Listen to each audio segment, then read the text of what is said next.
find the interval or intervals where the function is increasing and where it is decreasing. So for number 1, so y equals to 2x cubed plus 3x squared minus 36x. So we'll get its first derivative.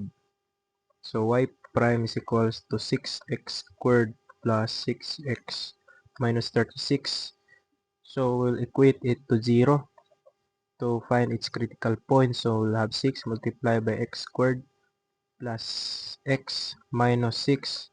So 0 is equals to x squared plus x minus 6. So we'll have its, we'll factor out. So we'll have x and x. So negative 6. So what is the factor of negative 6 that can be added by 1? So it is positive 3 and negative 2.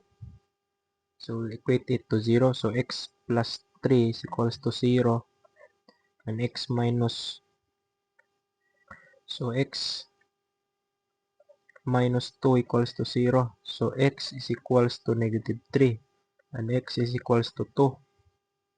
So these are the critical points. So after this one, we'll draw an interval.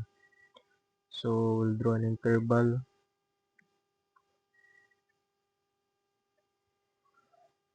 So let's draw again. So we'll have, so let's say this is negative 3 and this is positive 2. So all of these values here will test. So this interval is x is less than to negative 3. So this is x is greater than negative 3 but less than to 2. And x is greater than to 2. So we'll test. So y prime is equals to x squared plus x minus 6. So x squared plus x minus 6. So y is equals to x squared plus x minus 6. So at x, so we'll pick a point. So we'll pick at x is equals to negative 4.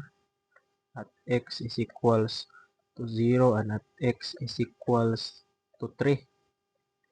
So we'll have at x is equals to 4, at x is equals to 0, and at x is equals to 3. So we'll have y is equals to 4 squared plus 4 minus 6, and then we'll have y is equals to 0 squared plus 0 minus 6, and then we'll have also y is equals to 3 squared plus 3 minus 6. So by simplifying, y equals, and then y equals, so 4 squared is just equals to 16 plus 4, 20 minus 6, so it is 14.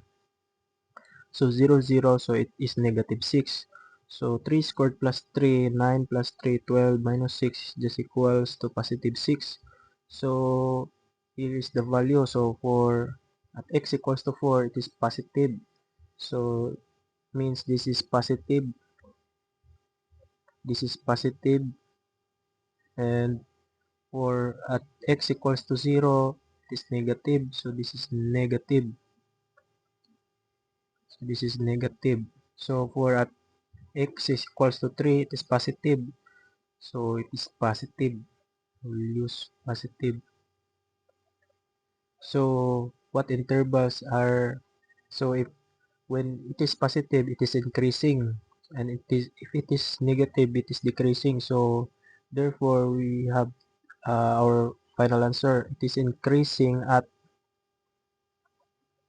intervals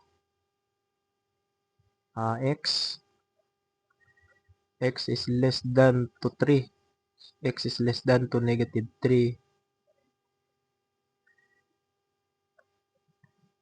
and increasing and x is greater than 2 for all values of x greater than 2, and decreasing at,